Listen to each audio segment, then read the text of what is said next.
कृष्णा कृष्ण कृष्ण हरे हरे, हरे राम राम राम हरे हरे। मित्रों, जैसे कि आप श्रीमद् भगवत गीता यथास्वरूप प्रतिदिन पढ़ते हैं अथवा देखते हैं, उसी को आज हम कंटिन्यू करते हैं।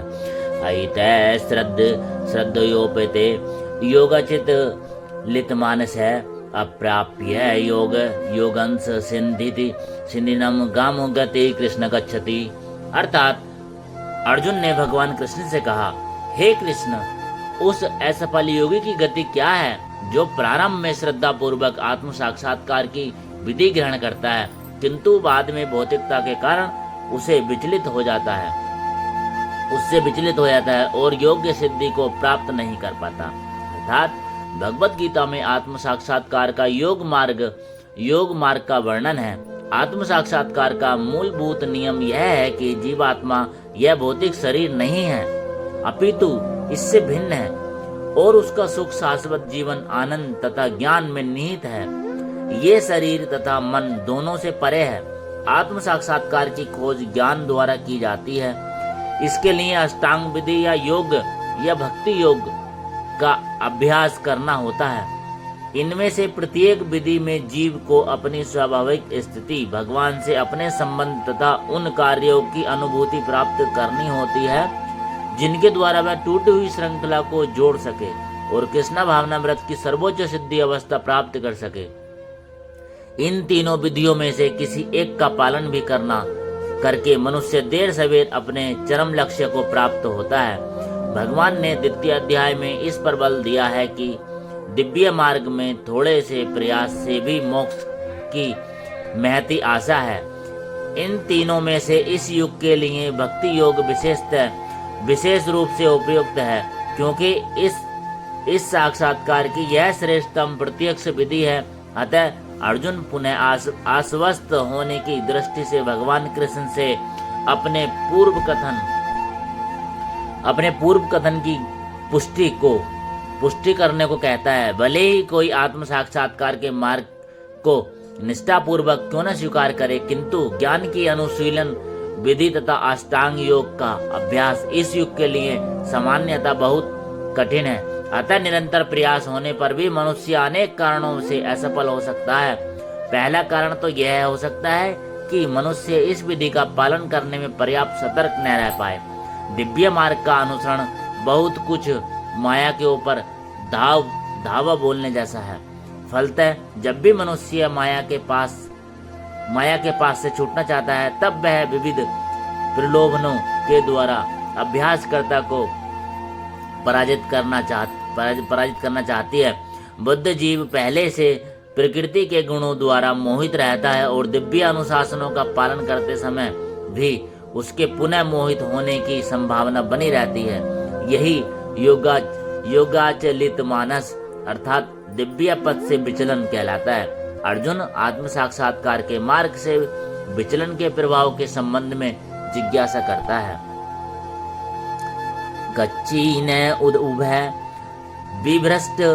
विभ्रष्ट छिन्न अब्रह्म एव नास्यति अप्रतिष्ठित महाबाहो विमूढ़ ब्राह्मण पथि। अर्जुन फिर भगवान श्री कृष्ण से कहते हैं, हे महाबाहु कृष्ण, क्या ब्रह्म प्राप्ति के मार्ग से भ्रष्ट ऐसा व्यक्ति आध्यात्मिक तथा वैदिक दोनों ही सफलताओं के च्युत नहीं होता और छिन्न भिन्न बादल की भांति विनिष्ट नहीं हो जाता, जिसके फलस्वरूप उसके लिए किसी लोक में कोई स्थान नहीं रहता। अर्थात उन्नति के दो मार्ग हैं। भौतिकवादी व्यक्तियों की अध्यात्म में कोई रुचि नहीं होती, अतः वे आर्थिक विकास द्वारा भौतिक प्रगति में अत्यधिक रुचि लेते हैं या फिर समुचित कार्य द्वारा उच्चतर लोगों को प्राप्त करने में अधिक रुचि रखते हैं। यदि कोई अध्यात्म के मार्ग को चुनता है तो उसे सभी प्रकार के तथाकथित भौतिक सुख से विरक्त होना पड़ता है। यदि महत्वाकांक्षी ब्रह्मवादी असफल होता है तो वह दोनों ओर से जाता है। दूसरे शब्दों में, वह न तो भौतिक सुख भोग पाता है और न आध्यात्मिक सफलता ही प्राप्त कर सकता है।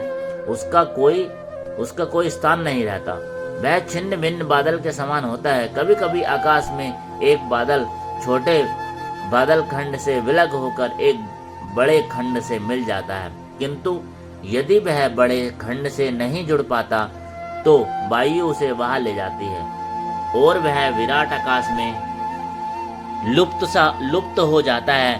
ब्राह्मण पथिक ब्राह्मण साक्षात्कार का मार्ग है जो अपने आप को परमेश्वर का अभिन्न अंश जान लेने पर प्राप्त होता है और यह परमेश्वर ब्रह्म परमात्मा तथा भगवान रूप में प्रकट होता है। भगवान श्री कृष्ण परम सत्य के पूर्ण प्राकट्य है। अतः जो इस परम पुरुष की शरण में जाता है वही सफल योगी है। ब्रह्म तथा परमात्मा साक्षात्कार के माध्यम से जीवन के इस लक्ष्य तक पहुंचने में अनेक जन्म लग जाते हैं।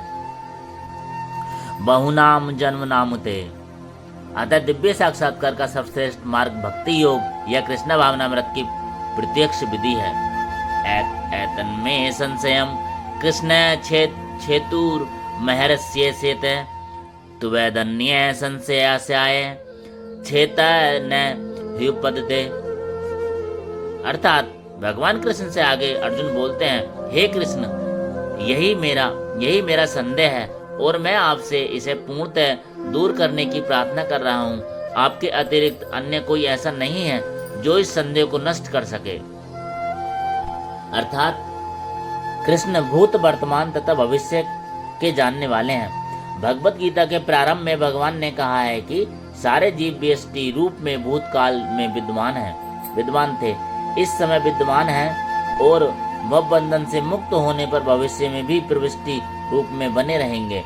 इस प्रकार उन्होंने व्यष्टि जीव के भविष्य विषयक प्रश्न का स्पष्टीकरण कर दिया। अब अर्जुन असफल योगियों के भविष्य के विषय में जानना चाहता है। कोई न हो कृष्ण के समान है, कोई न तो कृष्ण के समान है और न ही उनसे बड़ा। तथा कथित बड़े बड़े ऋषि तथा दार्शनिक जो प्रकृति की कृपा पर निर्भर हैं, निश्चय ही उनकी समता नहीं कर सकते। अतः समस्त संदेहों को पूरा उत्तर पाने के लिए कृष्ण का निर्णय अंतिम तथा पूर्ण है, क्योंकि वे भूत वर्तमान तथा भविष्य के ज्ञाता हैं, किंतु उन्हें कोई भी नहीं जानता। कृष्ण तथा कृष्ण भावनाविद व्यक्ति ही जान सकते हैं कि कौन क्या है। पार्थनेवे नामुत्र विनाशिस्तस्य विदिते न हि कल्याण कृष्यति गर्तति तात गच्छति।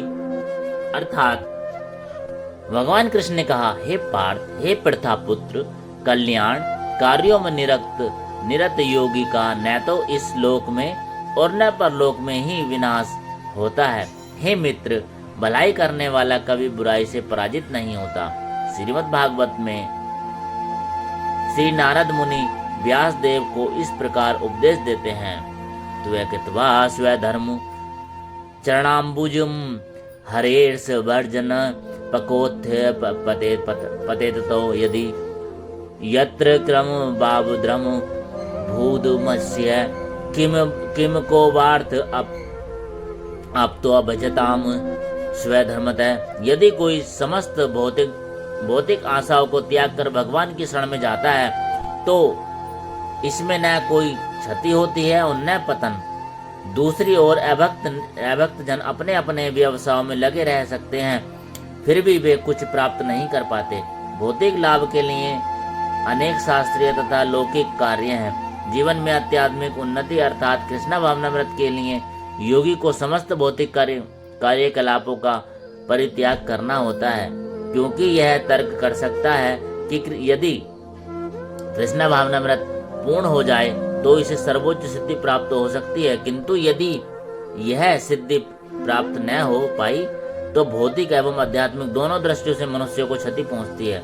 शास्त्रों का आदेश है कि यदि कोई स्वधर्म का आचरण नहीं करता तो उसे पाप फल भोगना पड़ता है। अतः जो दिव्य कार्यों को ठीक से नहीं कर पाते उसे फल भोगना होता है। भागवत पुराण आश्वस्त करता है कि असफल योगी को चिंता करने की आवश्यकता नहीं है, भले ही उसे ठीक से धर्माचरण न करने का फल भोगना पड़े तो भी वह घाटे में नहीं रहता, क्योंकि शुभ कृष्ण भावनामृत कभी विस्मृत नहीं होता। जो इस प्रकार से लगा रहता है वह अगले जन्म में निम्न योनि में भी जन्म लेकर पहले की भांति भक्ति करता है। दूसरी ओर जो केवल नियत कार्यों को दृढ़ता पूर्वक करता है, किंतु यदि उसमें कृष्ण भावना व्रत का अभाव है तो आवश्यक नहीं कि उसे अशुभ फल प्राप्त हो। इस श्लोक का तात्पर्य इस प्रकार है, मानवता के दो विभाग किए जा सकते हैं, नियमित तथा अनियमित। जो लोग अगले जन्म तथा मुक्ति के ज्ञान के बिना पाशविक इंद्रिय तृप्ति में लगे रहते हैं, वे अनियमित विभाग में आते हैं। जो लोग शास्त्रों के वर्णित कर्तव्यों के सिद्धांत का पालन करते हैं, वे नियमित विभाग में वर्गीकृत होते हैं। अनियमित विभाग के संस्कृत तथा असंस्कृत, शिक्षित तथा अशिक्षित, बली तथा निर्बल लोग पाशविक वृत्तियों से पूर्ण होते हैं। उनके कार्य कभी भी कल्याणकारी नहीं होते, क्योंकि वे पशुओं की भांति आहार, निद्रा, भय तथा मैथुन